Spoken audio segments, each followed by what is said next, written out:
மிகவும் அருமையான ஒரு வார்த்தை. எங்களுடைய ஆவியிலே, அதாவது ஆவி, ஆத்மா, சரீரம் என்ற 3 பகுதியை தேவன் நமக்கு கொடுத்திருக்கிறார். முதல் தரமாக அவருடைய நற்செய்தியை நம்பி, அவருடைய வார்த்தையை நம்பி, எங்கள் உள்ளத்தில் இயேசு கிறிஸ்துவை சொந்த இரட்சகராய் ஏற்றுக்கொள்ளும் பொழுது மறு பிறப்பு அடைகிறோம். அந்த மறு பிறப்பு அடைந்த உடனே நம் வாழ்க்கையிலே அதிசயம் நடக்க ஆரம்பிக்கிறது. அதை குறித்து நீங்கள் பாட, சொல்ல ஆரம்பிக்கும் பொழுது நீங்கள் சுகதேகியாய், ஆசீர்வதிக்கப்பட்டவர்களாய், அதுதான் பூமியிலே ரட்சிப்பு மிக மிக அதிசயமான ஒரு மிரக்கல் என்று சொல்லுகிறார்கள். நிச்சயமாக இந்த வார்த்தை உங்களை தொடும்.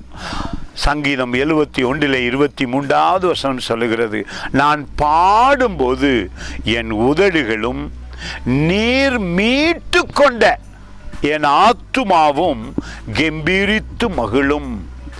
அதிசயத்தை பாருங்கள். எங்களுக்குள்ளே எங்கள் ஆத்துமா மீட்கப்பட்டிருக்கிறது. ஆனால் பூரணமாக எங்கள் ஆவி மீட்கப்பட்டு தேவ ஆவியானவர் நம்முடைய ஆவியோடு இணைந்திருக்கிறார். அவருடைய வல்லமை நம் ஆவிக்குள்ளே இருக்கிறது. அவருடைய மகிமையை நமக்குள்ளே நினைக்கும் பொழுது நம் உதடு பாட ஆரம்பிக்கிறது, தேவனை உயர்த்த ஆரம்பிக்கிறது. தேவனுடைய நன்மைகளை பாடும் பொழுது உங்களை சுற்றி அவருடைய பிரசன்னம், அவருடைய அன்பு வர ஆரம்பிக்கிறது. இந்த நாளிலே உங்களுக்குள்ளே தேவ ஆவியானவர் செய்த அற்புதத்தை நினைத்து உங்கள் நாவிலே அவரை துதியுங்கள், உங்கள் நாவிலே அவரை உயர்த்துங்கள். மிக அதிசயம் என்ன?